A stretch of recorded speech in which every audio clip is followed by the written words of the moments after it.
y hoy están con nosotros entonces Mauro Cáceres y Luis Ángel Ramírez, que nos van a exponer una presentación muy interesante. Muchas gracias a ustedes por participar de este evento y a Mauro y a Luis por mandar su ponencia y participar como speakers. Los dejo entonces con el público para que les expongan un poco sobre lo que vamos a hablar hoy. Muchísimas gracias, Jaime. Perfecto, muchísimas gracias, Jaime, por invitarnos. Y bueno, comenzamos entonces. Bienvenidos a nuestra charla Quemando los puentes, nuevas y costosas amenazas en el mundo cripto. Somos Mauro Eldrich o Mauro Cáceres y Luis Ángel Ramírez Mendoza.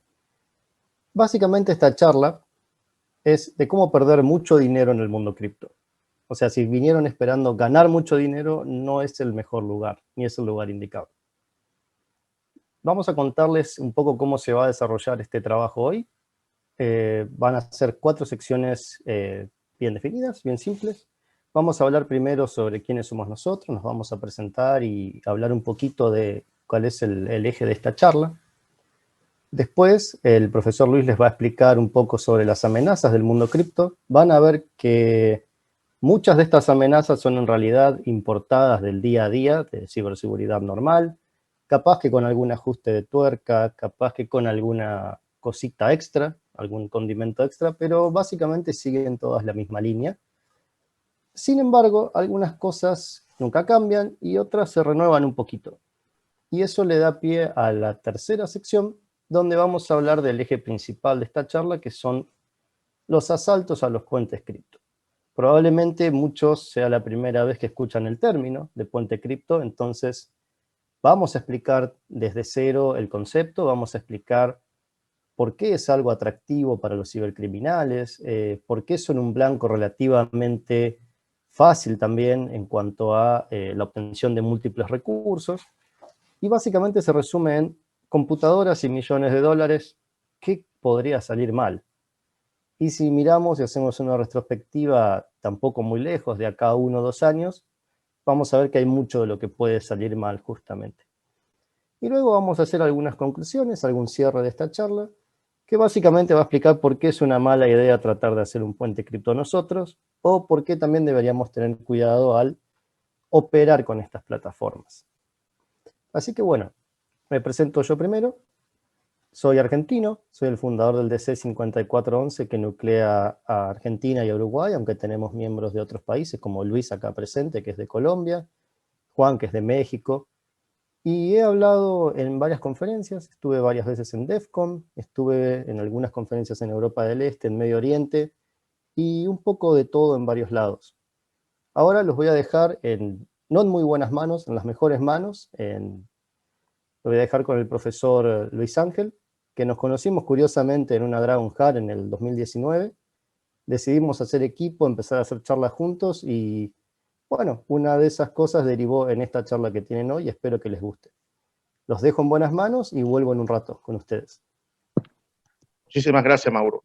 Como había dicho mi compañero, mi nombre es Luis Ángel Ramírez Mendoza, soy miembro del DC 5411, he sido speaker en DEFCON, segunda vez en Dragon Yard, en Greyhound, Visa Newcastle, Rockcon, Honeycomb, etc. Bueno, pues bien, la popularidad de la criptomoneda alrededor del mundo ha traído la atención de muchos inversionistas. Pero desafortunadamente también el interés de cibercriminales con la habilidad de robar activos tanto el individuo como la empresa.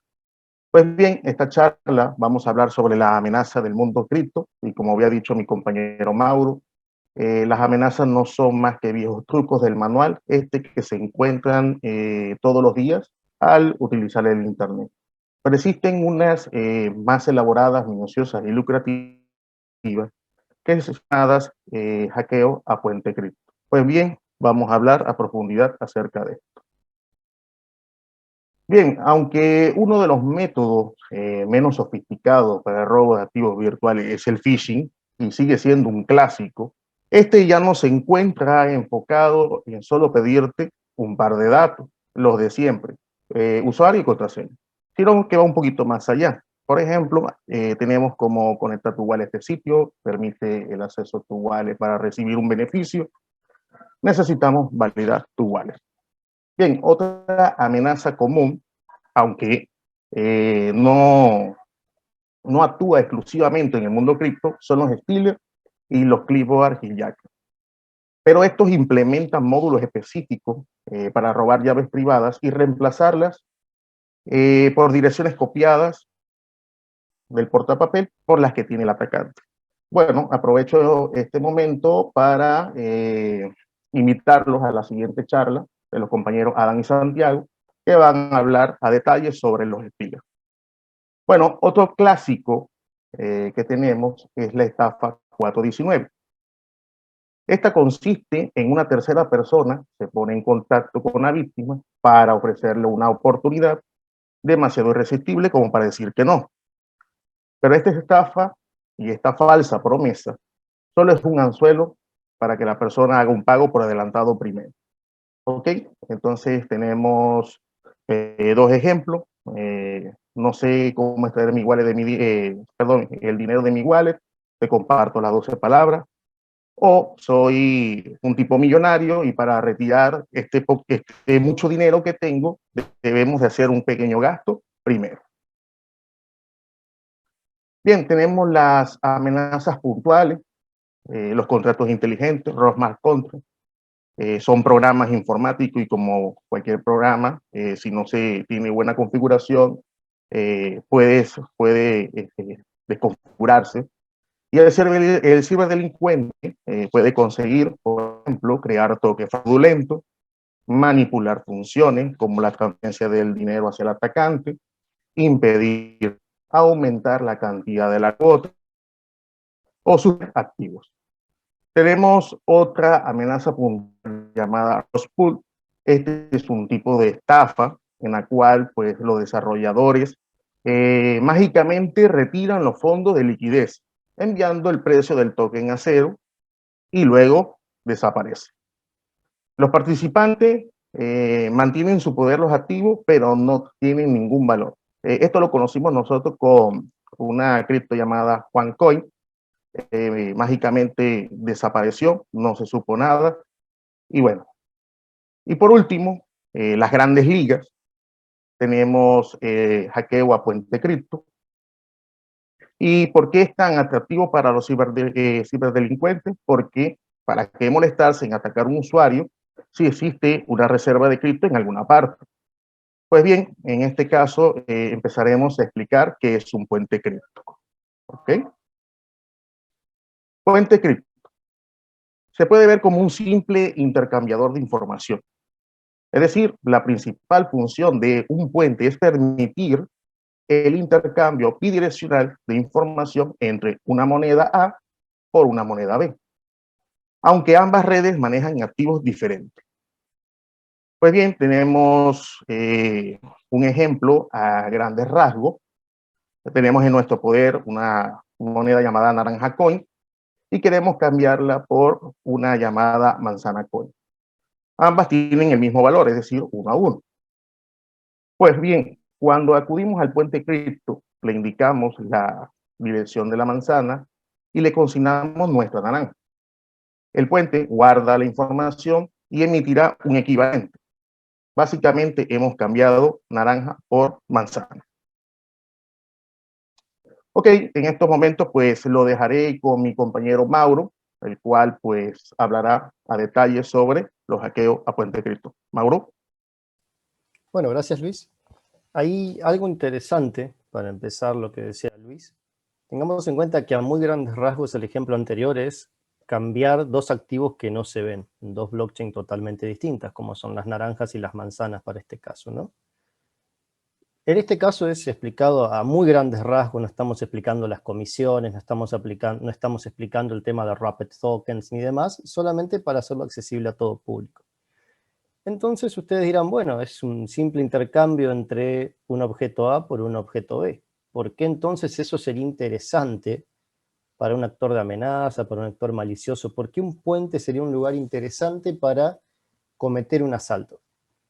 Porque justamente esos servicios para sostener los intercambios, no pueden simplemente imprimir billetes, no pueden simplemente emitir tokens sin ningún respaldo porque no tendrían valor. Como comentaba Luis en los rug pools, que son cuando en un proyecto los desarrolladores o algún participante privilegiado retira la liquidez, retira los fondos que respaldan lo que se está emitiendo en ese proyecto, sea un NFT, sea una moneda, lo que sea, cuando se retira la liquidez, el respaldo, lo que uno tiene del otro lado pasa a valer cero, porque no está respaldado. Entonces, estos puentes para sostener esos intercambios que hacen, están respaldados justamente por reservas. Esto implica que cada puente reserva y acumula una gran cantidad de criptoactivos, que se traduce en guardar una gran cantidad de dinero. Según un estudio que había publicado DeFi Llama, en marzo de este año había unos 21.8 mil millones de dólares establecidos en puentes. O sea que son en apenas unos lugares específicos, vamos a decir que son pocos, en realidad a grandes rasgos sí, pero son pocos, lugares donde se acumula mucha riqueza en criptoactivos, entonces son pocos lugares que guardan ese volumen y que son de interés para la cibercriminalidad. Como era de esperarse, esto es aprovechado con fines maliciosos. Y por eso vamos a pasar al eje principal de esta charla. Los hackeos a los puentes cripto. Vamos a ver distintos casos, vamos a ver particularmente 4 casos. No están ordenados de una forma, podríamos decir, cronológica, sino que están ordenados de una forma para facilitar la narrativa que les traje hoy. Entonces hay algunos que sucedieron quizás antes de los que van a ver después, o sea, que sucedieron en desorden, digamos. Vamos a ver distintos tipos de vulnerabilidades. Elegimos estos casos particularmente por la diversidad de vectores de ataques que tienen, y van a ver que muchos son algo mucho más simple de lo que parece en realidad. Que uno cree que un hackeo cripto puede llegar a ser una actividad muy desarrollada, y en realidad hay veces que es algo más sencillo de lo que parece. Así que bueno, agarren fuerte sus wallets y sus monitos NFT. Vamos a ver 4 casos principales. Algunos seguramente lo han escuchado nombrar, porque hay algunos que han tenido mucha resonancia pública, mucha, sobre todo por los valores que se manejan, como decíamos recién, en el tema de puentes. Particularmente el puente Ronin, que fue utilizado por Axie Infinity, fue uno de los casos más populares, y justamente por este juego, por Axie Infinity. Vamos a ver también el puente Qubit, el asalto al puente Wormhole, y un asalto absolutamente demencial, pero demencial en el tema de complejidad, que fue este año el asalto al puente Seller.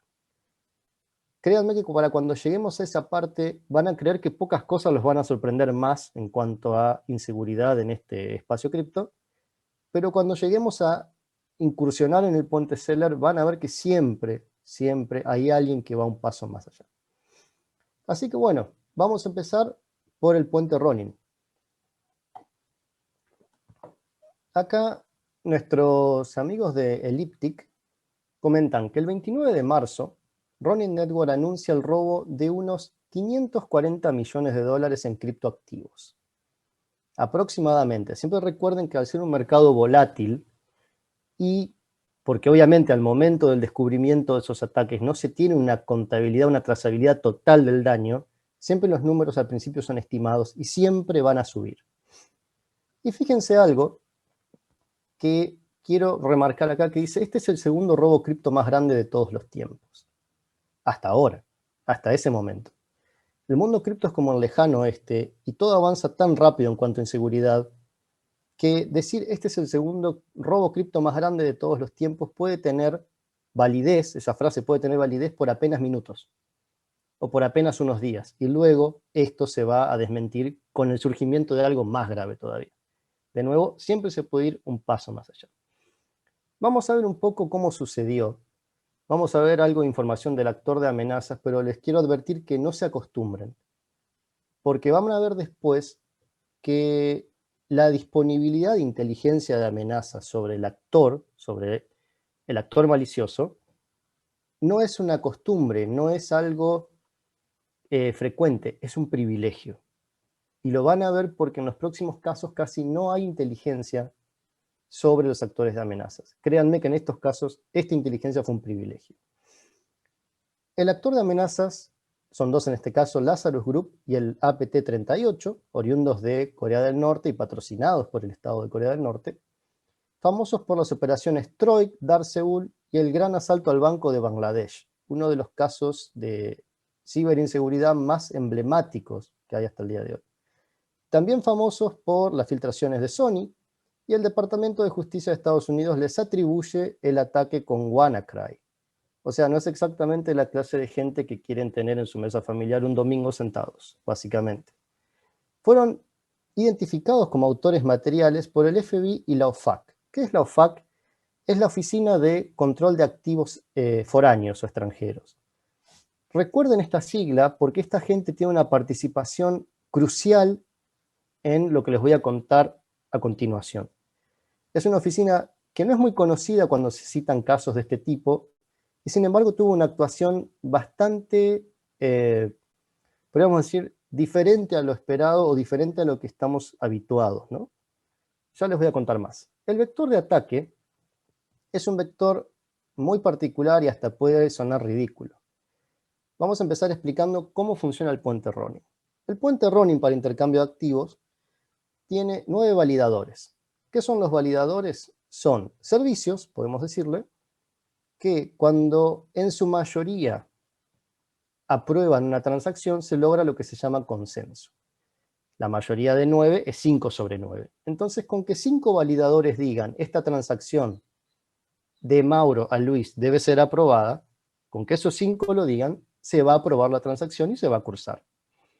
Mientras haya 4 que la aprueban, pero el resto todavía no emite opinión, no se va a cursar esa transacción. Este grupo Lazarus logra de una manera X, que ahora les voy a contar, robar las llaves privadas de los 5 de estos validadores. Recordemos que 5 sobre 9 es mayoría, entonces al tener las llaves privadas de estos 5 pueden firmar cualquier cosa por consenso. Incluso si los otros 4 nodos dicen, no, momento, me estás mintiendo, eso no es así, no importa. La mayoría logró un consenso y lo va a cursar. Todo hasta este momento, con el momento en el que se descubre el ataque, apuntaba que no hubo una filtración técnica, sino que apuntaba a un ataque de ingeniería social. Sin embargo, había muchas malas prácticas desde el lado de Ronin, como por ejemplo que tenían terceros, podríamos decirlo subcontratistas, que todavía tenían acceso a partes de la infraestructura, y eso se descubre post-mortem, o sea, pasado el ataque. Ahora vamos a hablar un poquito más de eso. Las consecuencias de este ataque fueron aproximadamente 620 millones de dólares. Y ustedes me van a decir, momento, Mauro, me estás mintiendo. Volvemos para atrás. Decía 540 millones. Como les contaba al principio de esta charla, particularmente de esta sección, tengan en cuenta que al principio, cuando se empieza a investigar este ataque, siempre se tiran estimativos por debajo, porque no se tiene trazabilidad total de lo que sucedió. Entonces siempre se tienen que revisar que las transacciones sean efectivamente maliciosas, y ahí se hace una sumatoria total de las pérdidas. Un 20% de estos activos fueron lavados. ¿Cómo funcionó el lavado? Bueno, todo lo que es moneda estable USDC fue enviada a los DEX, que son exchanges descentralizados. Los exchanges descentralizados no tienen calle C. Calle C es el protocolo conoce a tu cliente, donde generalmente por un tema de compliance y de mantenerse a las reglas legales de la jurisdicción donde opera ese exchange, se le solicita verificar la identidad a la persona que compra, que vende, que transacciona en ese lugar. Los DEX no piden calle C. Entonces, de ese DEX pasaron a Ethereum. Entonces, acá es donde entra la OFAC, lo que les contaba recién, la Oficina de Control de Activos Foráneos. Emite una sanción hacia la wallet donde se están enviando estos activos lavados. El tema es que esa sanción llega unos días tarde, y como sabemos en este tema, particularmente en estos tópicos, demorar incluso unas horas es demasiado. Con lo cual, esa maniobra, si bien fue acertada, fue quizás un poco a destiempo. Porque para ese entonces, unos 80 millones de Ethereum habían sido destinados a Tornado Cash. Tornado Cash básicamente recibe el Ethereum y emitía, vamos a decir, otro token. Entonces, básicamente, lo que estaba haciendo esta persona era, este grupo, perdón, lavando el dinero. Y con 80 millones de Ethereum, vamos a decir, de arriba, no haber lavado la totalidad no era un problema mayor. ¿Cómo fue el ciclo del ataque? Fue primero un ataque de ingeniería social con una falsa oferta de trabajo a uno de sus ingenieros. Esa falsa oferta de trabajo tenía un PDF adjunto que, como ya habrán sumado 2 más 2, era malicioso. ¿En qué deriva esto? En el compromiso de la mayoría de los nodos. Como acabamos de ver, 5 sobre 9 le da consenso automático. ¿Y cuál es la consecuencia? Y recuerden este iconito y particularmente este dibujo sobre la derecha porque lo vamos a ver seguido lamentablemente en esta charla, deriva en la sustracción masiva de fondos. Veamos la línea de tiempo. Es una línea de tiempo bastante espaciada y fíjense, comienza el 23 de marzo con la explotación.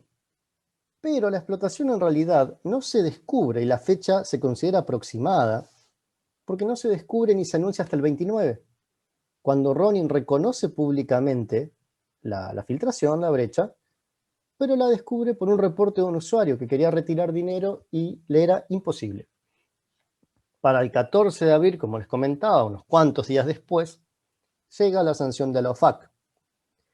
Pero hay un problema. Hasta ese entonces ya se había movido muchísimo de esos criptoactivos y la trazabilidad, no vamos a decir que se pierde, pero se hace particularmente difícil. Y finalmente, algo muy, podríamos decir, emblemático para estos casos, hacia el 10 de agosto, o sea, hace relativamente poco, se produce el arresto de uno de los principales desarrolladores de Tornado Cash, bajo el cargo de lavado de dinero o de facilitación de lavado de dinero a, podríamos decir, jurisdicciones embargadas, como lo es Corea del Norte con respecto a Estados Unidos, ¿no? Vamos a pasar al siguiente caso.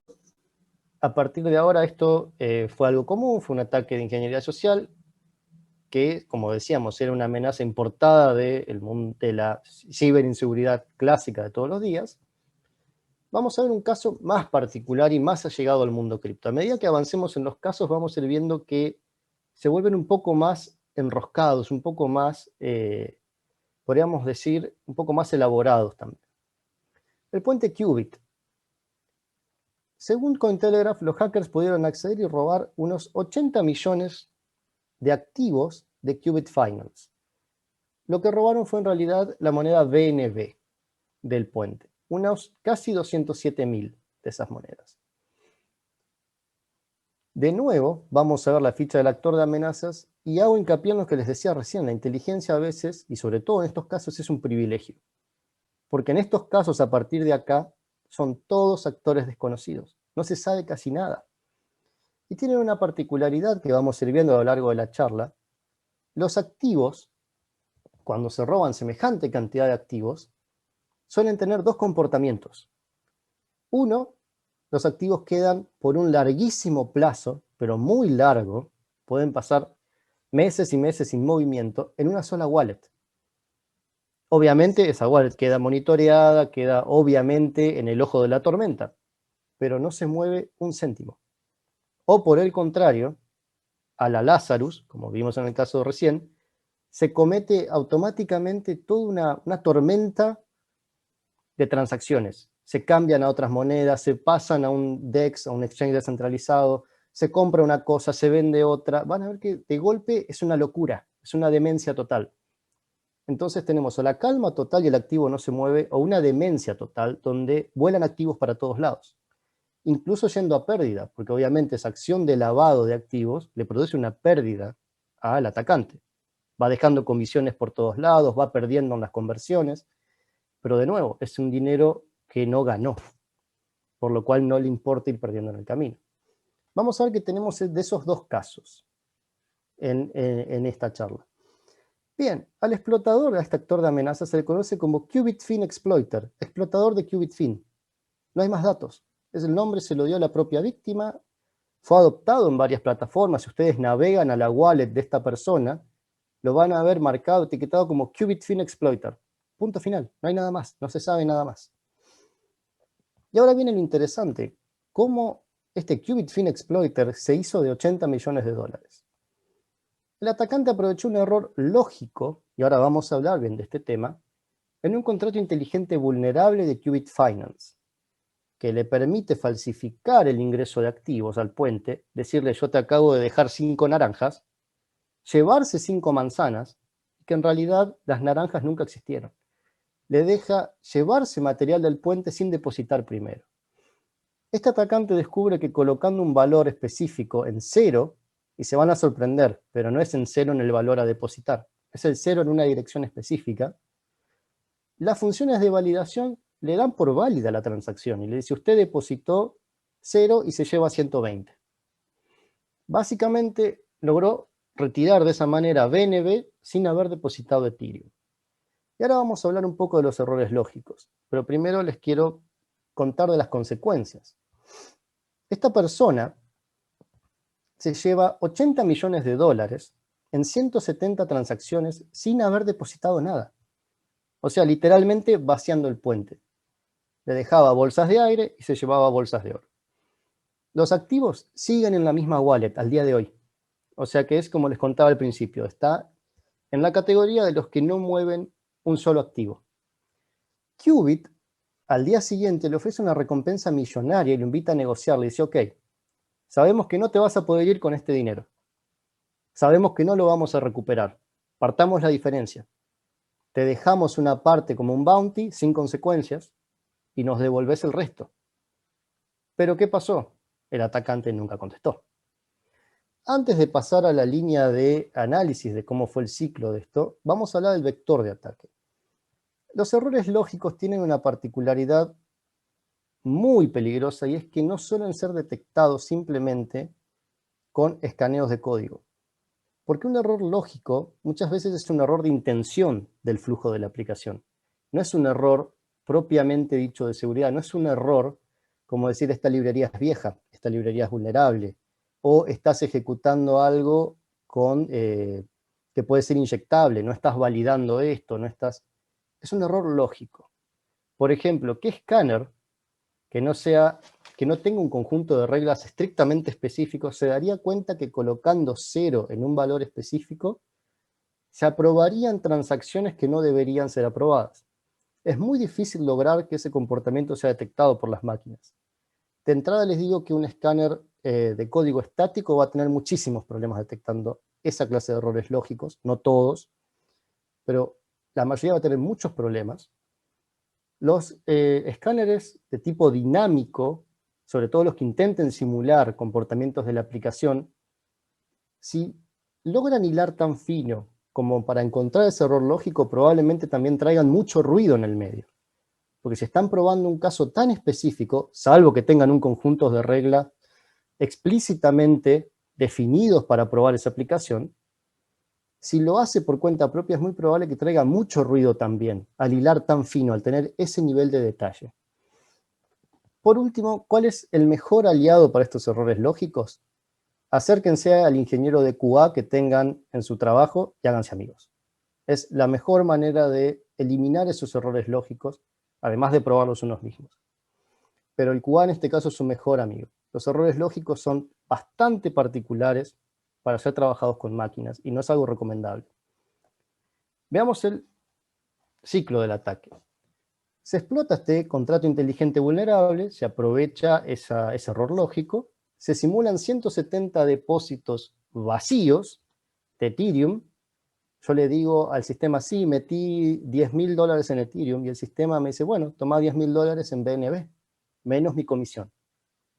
En todo caso, no le estoy dando nada. ¿Y en qué deriva esto? En lo que les comentaba, que vayan recordando, la sustracción masiva de fondos. Veamos la línea de tiempo. Esta es una línea de tiempo que, si ven, es mucho más pegadita, es mucho más seguida. El 27 surge la explotación. El mismo 27 Qubit lo reconoce públicamente y empieza a tomar cartas en el asunto para investigar. Mucho mejor que en el caso de Ronin, que se dieron cuenta 6 días después, demasiado tiempo en el medio. Al día siguiente, Qubit invita al atacante a negociar enviando un mensaje en la blockchain. y le ofrece el bounty más grande de la historia, $2 millones. Pero ¿qué les comentaba yo al principio? Que esto es como el lejano oeste y todo cambia muy rápido.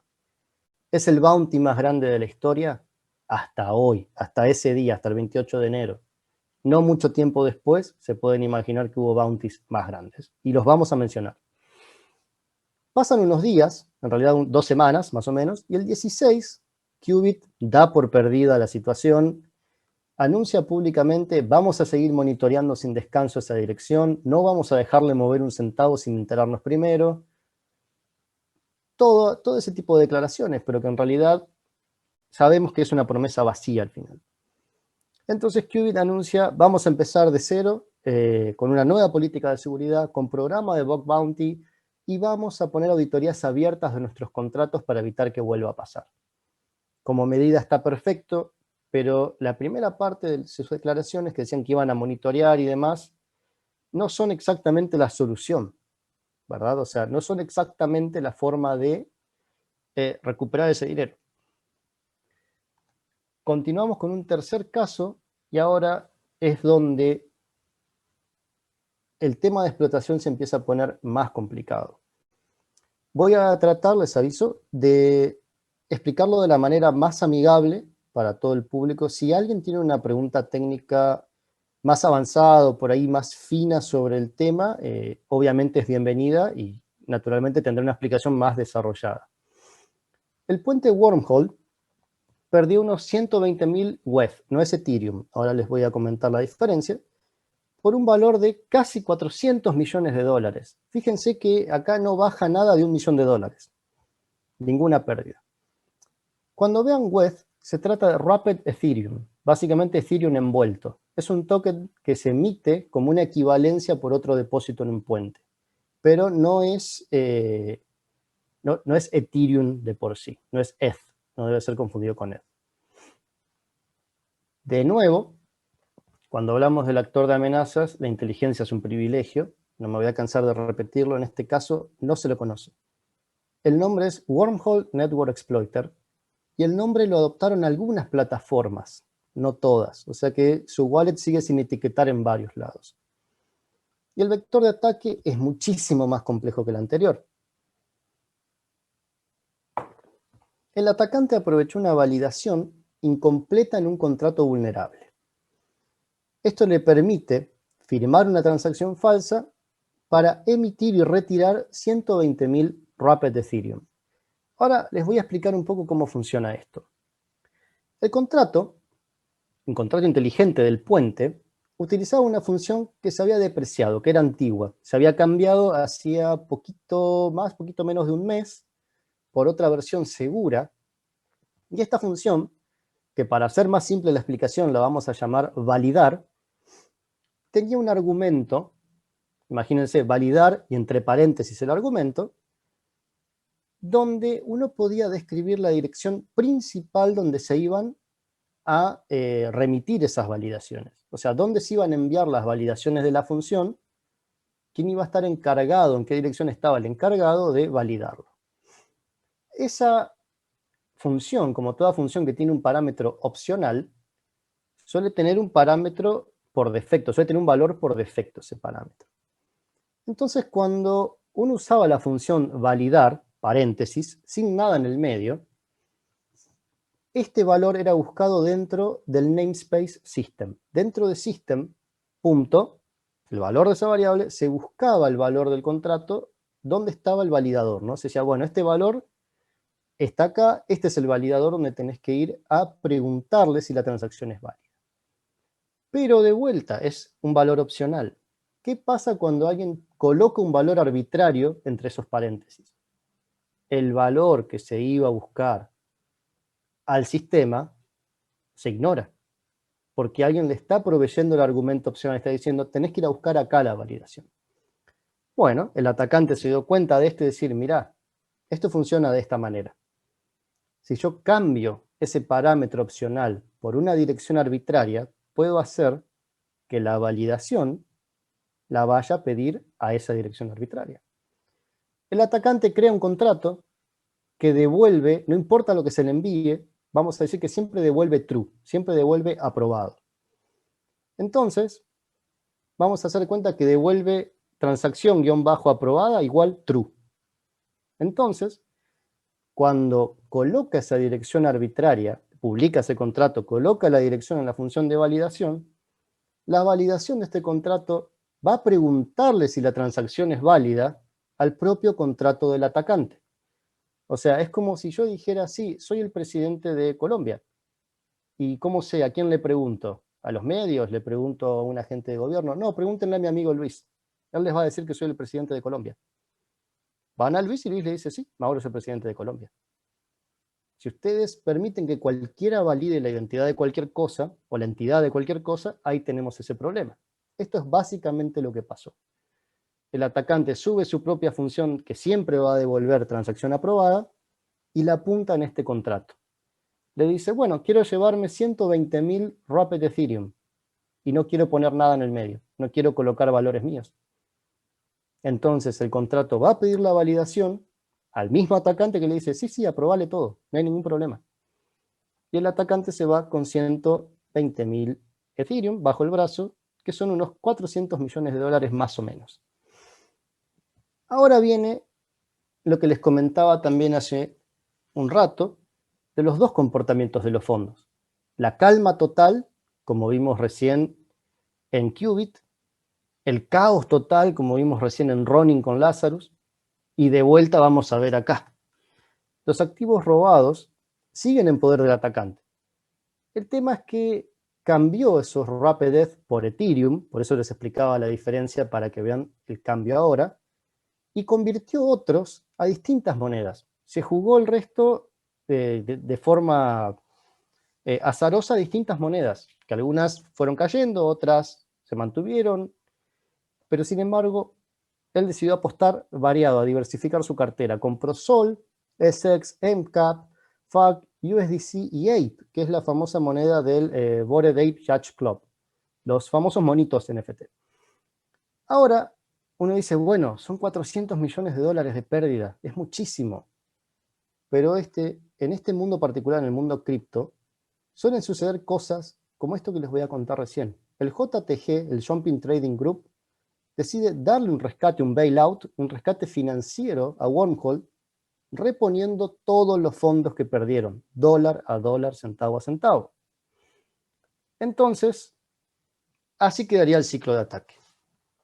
Tenemos la explotación de este contrato inteligente vulnerable, la falsificación de una transacción que es válida, que se abusa de esta función SEC P256K1, y justamente al permitir esta transacción se lleva a los 120.000 Rapid Ethereum. Termina, como les mencionaba recién, en la sustracción masiva de fondos. Esta línea de tiempo es todavía más interesante. Todo esto que ven acá sucede en 24 horas. 2 de febrero, explota todo por los aires, muchísimo dinero perdido. Mismo 2 de febrero, Wormhole reconoce públicamente la vulneración. Mismo 2 de febrero, Wormhole invita al atacante a negociar, y esta vez el bounty es de 10 millones de dólares. ¿Se acuerdan que hasta hace pocos días atrás el bounty más grande de la historia era de 2 millones de dólares y fue rechazado? Apenas unos días después, porque esto es como el lejano oeste y todo es ultra volátil, alguien ofrece un bounty 5 veces superior al bounty más grande de la historia. Finalmente, al otro día el JTG dice, no, no podemos dejar que caiga el puente Wormhole, necesitamos seguir respaldándolo. Entonces decide reponer esa pérdida económica. Todos los faltantes son reposicionados en el puente, y obviamente todas las personas que tenían activos vuelven a recuperar su dinero. Y si esto les parece algo hiper complejo, porque ustedes me dirán, bueno, a ver, hay que encontrar un agujero en un contrato que justamente nos permita especificar un contrato, digamos, auxiliar donde ir a pedirle validaciones. Hay que escribir ese contrato falso, hay que subir el contrato falso, hay que emitir la transacción falsa para ganar todo este dinero. Si esto les parece mucho, lo que voy a contarles ahora siempre se puede ir un paso más atrás, un paso más allá. Lo que voy a contarles ahora incluye no básicamente atacar la infraestructura de un puente, sino atacar propiamente dicho la infraestructura de Internet, para poder dar de baja un puente sin tocarlo. Este es el caso del puente Seller, y es uno de mis favoritos. Esto sucede en muy poco span de tiempo en la madrugada del 18 de agosto en China, en Beijing. Algunos usuarios del puente Seller, llamado también Seabridge, eran dirigidos a un sitio un tanto distinto y se les invitaba a interactuar con contratos inteligentes que no habían firmado antes, que eran distintos, con contratos que eran maliciosos. Naturalmente, si ustedes se encuentran en esta situación, lo primero que piensan es un phishing, hackearon el sitio, comprometieron el DNS, lo secuestraron o hay algo en el frontend. Pero la historia va mucho más allá de esto, es mucho más complejo de lo que parece. Este trabajo está muy bien documentado por la firma que se ve al pie, Slowmist, que se encargó de trabajar con Seller Network en la resolución de este caso. No solo es una de las mejores que he leído, sino es una de las pocas que incluye todos los pasos de manera reproducible para el público. Se usaron muchas herramientas de dominio público que ustedes pueden utilizar para recrear lo que pasó o para ir a levantar la evidencia de ese día. Entonces, si están interesados en este tema, se los súper recomiendo revisar a esta firma Slowmist, tiene muy buenos trabajos. De vuelta, no quiero ser repetitivo, el actor es totalmente desconocido, esta vez no tiene ni nombre. Entonces, a veces, como la inteligencia es un privilegio, es muy difícil darle trazabilidad a esto, porque hay que buscar por una wallet en particular, o hay que buscar por el evento, Seller Bridge Hack, si quieren tener más información. No hay un nombre, no hay un acusado, no hay realmente un actor de amenazas identificado. El vector de ataque es algo que se ha visto otra vez en el mundo cripto también, y es demencial. Reitero que el concepto de que es demencial. Es uno de los ataques más complejos hasta el día. El actor de amenazas realizó un secuestro BGP, o BGP hijack. Ahora vamos a hablar más de este tema. Y logra redirigir a determinados usuarios hacia esta copia maliciosa del sitio, donde naturalmente se los invita a trabajar con este contrato malicioso. Antes de contarles la complejidad de esto, vamos a hablar de las consecuencias, para que luego ustedes me digan en privado, en el chat, donde quieran, si valió la pena o no. Se acaban de robar 128 Ethereum o $240.000. Yo sé que es mucho, sé que $240.000 todos quisiéramos tenerlo hoy en la mesa. Pero venimos de hablar de 80 millones, venimos de hablar de 400 millones de dólares. Es como una cifra un poco más chica, ¿no? Y ustedes dirán, pero Mauro, me estás diciendo que es el ataque más complejo hasta ahora. ¿Por qué se llevaron tan poco? Ahora les voy a contar. Los activos fueron mayormente lavados en Tornado Cash. Recordemos que es el servicio donde fue preso, donde fue, en realidad, bajo arresto, donde fue puesto bajo arresto el desarrollador principal el 10 de agosto. Y en un final relativamente feliz, Seller decide compensar las pérdidas y desplegar nuevas medidas de monitoreo para el DNS y el frontend. Bien, entonces les voy a explicar un poco lo que es el vector de ataque del BGP. En este caso en particular, vamos a dar como ejemplo lo que sería una autopista, ¿verdad? Tenemos una autopista y vamos a hacer de cuenta la autopista es Internet y los vehículos son el tráfico, ¿no? Tengan en cuenta lo siguiente. Nosotros queremos desviar de forma maliciosa ese tráfico, esos vehículos que están dando por la autopista. Y tenemos un grupo de amigos para hacerlo. Tenemos el que ve muchas películas de acción, que va a decir, bueno muchachos, fingimos un accidente en la autopista, cerca de la bajada y los autos van a tomar esa bajada. Tenemos al que ve muchas películas de espías, que va a decir, bueno, simulamos una protesta, hacemos una protesta, una manifestación, cortamos la autopista, la gente se va a desviar. Tenemos varias ideas y siempre tenemos ese amigo, todos tenemos ese amigo en el grupo que lleva las cosas más allá, que lleva las cosas más allá de lo normal. Ese amigo es el que propondría, vamos a subir a la autopista, vamos a recorrerla de punta a punta, nos robamos todos los carteles, y los cambiamos por otros carteles falsos. Eso es un secuestro BGP. Es ir demasiado lejos en un ataque que no cualquiera puede realizar, de hecho. BGP es lo que le indica básicamente a Internet entero, cuál es la ruta más cercana o más efectiva desde un punto hasta otro. Cómo llegar de manera más efectiva de un punto hasta otro. Entonces, un secuestro BGP consiste básicamente en cambiar esas rutas. ¿De qué manera? Anunciando ser propietario, eso es una manera, anunciar ser propietario de un bloque de direcciones IP de las cuales no lo son. Y ustedes dirán, eso es demasiado, es ir demasiado lejos, es tratar de desviar Internet, de vuelta el ejemplo de ir cambiando los carteles por la autopista, es querer cambiar el tráfico de Internet falseando los carteles. Sí, y se ha hecho. Y de hecho, ha funcionado las dos veces.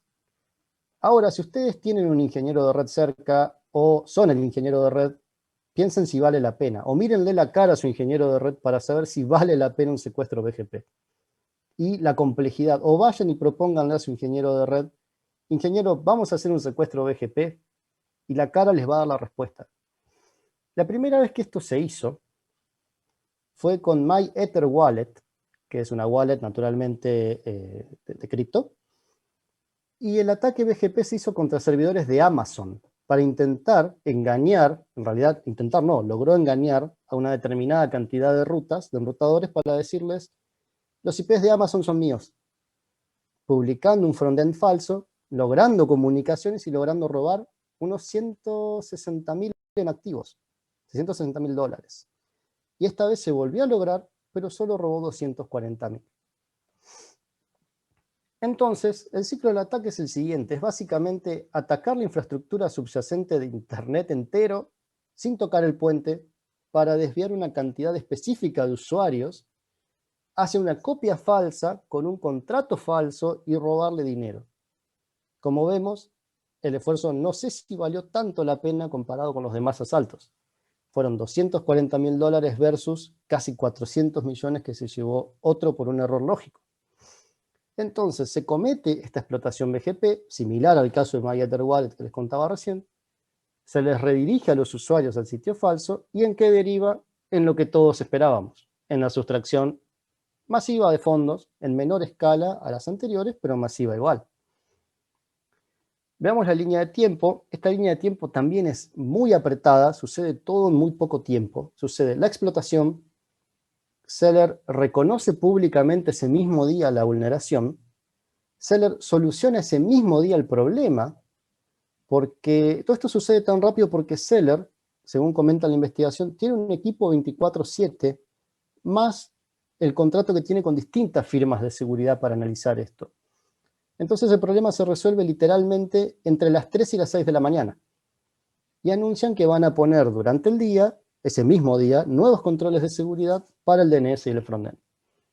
Unos días después, Seller no solo repone el dinero faltante, sino que redobla la apuesta anunciando otra alianza con otro proveedor para hacer intercambios y préstamos de NFTs en su puente. Bueno, hemos llegado lamentablemente al final. Vamos a hacer algunas conclusiones, algún cierre. Espero que les haya gustado esto y espero que se vayan habiendo aprendido algo nuevo, habiendo visto algo quizás distinto. Y nos despedimos con estas reflexiones. El espacio cripto no solamente importa las amenazas que ya existen, obviamente con una vuelta de tuerca para robar en lugar de una clave, la clave de 12 palabras, o para en lugar de quitarles el acceso a su home banking, para quitarles sus monedas o quitarles sus monitos. O sea que no solo además de importar esto, trae nuevas amenazas un poco más específicas. Vimos que sin embargo, muchas de estas se pueden encuadrar en algo que ya vimos antes, como la ingeniería social, que existe desde siempre, errores o vulnerabilidades introducidas, mejor dicho, por errores lógicos, que existen desde siempre, errores propios del código, más allá que sea un smart contract o una aplicación hecha en COBOL hace muchos años, es básicamente la misma idea detrás, y hasta de la infraestructura. que en este caso, como lo que vimos al final con el secuestro BGP, no es algo que solo les va a pasar al mundo cripto naturalmente, puede pasar en todos lados, hasta incluso por accidente. Si no me creen, busquen cuando Pakistán intentó bloquear YouTube y terminó casi tirando abajo todo Internet, justamente por BGP. Y en estos casos, algo que es una reflexión un poco fea, pero es real, los usuarios de estos puentes no pueden hacer casi nada para protegerse. Salvo en el caso quizás como el del BGP, que uno ve que el contrato no es el mismo, pero no todo usuario tiene el ojo tan afilado para verlo. Entonces los usuarios bien intencionados, los verdaderos usuarios de estos puentes, muchas veces no pueden hacer nada al respecto, no pueden tomar cartas en el asunto y quedan a merced de dos grupos. Los administradores del puente, que pueden resolverlo técnicamente, y por otro lado, los financistas, porque si el ataque es fructífero, si se roban los fondos, uno se queda sin respaldo. Entonces se queda como si fuera un rug pull, se queda con assets que no tienen una equivalencia, no tienen un respaldo monetario, que su valor se desploma a cero literalmente. Entonces dependen de un financista que haga un bailout, que haga un rescate financiero de ese puente y lo vuelva a poner en línea. Es importante también entender, que creo que eso nos quedó claro a todos, lo que sí, que no todo hackeo un puente cripto es algo elaboradísimo, maquiavélico, que requiera sí o sí modificar infraestructura a nivel nacional, que requiera un APT, un atacante esponsoreado por el Estado, sino que muchas veces, como vimos acá, basta con un PDF o con un número 0 mal puesto o con una función mal implementada para robarnos unos cuantos millones de dólares. Espero que les haya gustado. Cualquier consulta que tengan o cualquier comentario siempre es bienvenido en Twitter. También estamos en GitHub si quieren ver nuestras otras charlas o algo del código que hemos estado compartiendo en este tiempo. Y de nuevo quiero darle un gran agradecimiento a Jaime y a todo el equipo por el trabajo que hacen con esta conferencia y por habernos invitado también este año. Así que bueno, los dejo con el resto de la conferencia y espero que lo hayan pasado bien y lo hayan disfrutado. A ti, Mauro y Luis, muchísimas gracias. Efectivamente tenemos algunas preguntas. Vamos a resolver solo dos de ellas, si les parece bien, y ya seguimos con la aprobación. En tu opinión, ¿cuál es tu opinión acerca del ataque del puente Nomad por 190 millones? ¿Crees que se pudo evitar con testing previo usando herramientas como Echidna? ¿Me repites la última parte? ¿Como herramientas cómo? Como Echidna. No sé si se dice así, pero así lo entendí. No, no me suena, pero en sí el ataque al Es puente una Nomad. herramienta de monitoreo de código para Smart Contract. Ah, sí.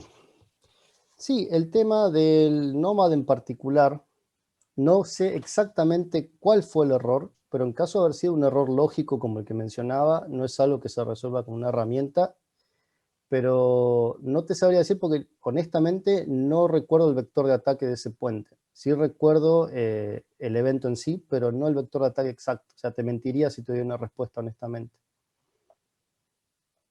Listo, dice Ricardo Rosero, ¿qué pasaría si un ciberdelincuente que se robó las cripto en una wallet nunca aparece? Eso es una muy buena pregunta, porque de hecho es a lo que puede apuntar, como comentaba, que hay dos casos de que se guarden todos esos activos en una wallet y los frisen a tiempo indeterminado y no se vuelvan a ver. Eventualmente, si se tomó el esfuerzo de cometer ese ataque, se va a empezar a mover.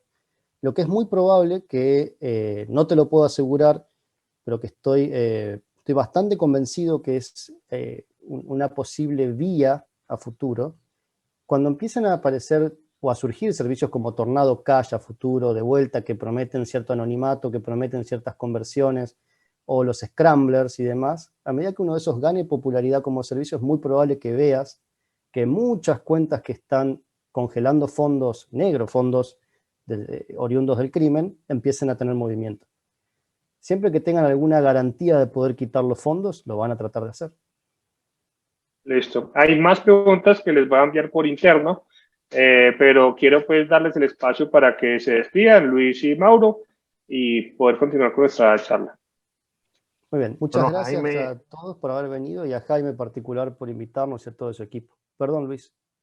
Jaime, muchísimas gracias por invitarnos al evento. Y no siendo más, pues, chao. Bueno, un gusto. Continuamos entonces con nuestra Ok. programación.